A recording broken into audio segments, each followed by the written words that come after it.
مختلف طرح کے ڈراؤنے خواب آتے ہیں، 2-3 دفعہ ڈر کر جاگ جاتا ہوں، اور اسی طرح مجھے ذرا سی کوئی بات ہو جائے تو جسم میں کپ کپی طاری ہو جاتی ہیں اور میں ڈر جاتا ہوں۔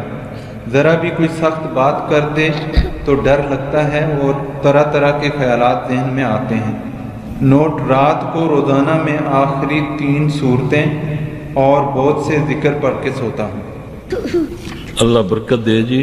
یہ تو الحمدللہ اگر یہ پڑھ کے سوتے ہیں تو اس کے باوجود بھی آپ کو یہ مسئلہ ہو رہا ہے تو پھر آپ دیکھیں، اپنے معاملات کو دیکھیں کہ کہیں میرے معاملات کوئی اور جو دنیا کا معاملہ ہے اس میں کوئی کمی کوتاہی تو نہیں ہے۔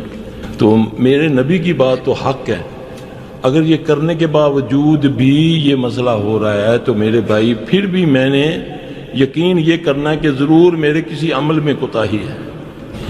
میں گستاخی تو ان کے والدین سے نافرمانی تو نہیں کرتا، کہیں میں کچھ اور تو نہیں کرتا۔ اپنا جب محاسبہ کریں گے، کیونکہ اللہ اور اس کے رسول کی بات حق ہے۔ پھر اس کے علاوہ ایک دعا ہے، خالد بن ولید رضی اللہ تعالیٰ عنہ کو اس طرح کی تکلیف شروع ہوئی، ڈر لگنے کی، تو رسول اللہ صلی اللہ علیہ وسلم نے ایک دعا بتائی تھی، اعوذ بکلمات اللہ التامات من غضبہ و عقابہ و شر عبادہ و من حمزات الشیاطین وان یحضرون۔ یہ بھی آپ کو کتابوں میں مل جائے گی، یہ پڑھ کے انشاءاللہ سوئیں گے تو اللہ کے فضل سے آپ پر اللہ کا فضل ہوگا اور یہ چیز ختم ہو جائے گی۔ یہ بعض اوقات شیاطین کا دباؤ ہوتا ہے، آپ جگہ چینج کر لیں، سونے والی جگہ چینج کر لیں، بستر کو لازمی جھاڑیں، گھر میں جب بھی کمرے کا دروازہ بند کریں بسم اللہ کر کے کریں تو انشاءاللہ اللہ شفا دے گا۔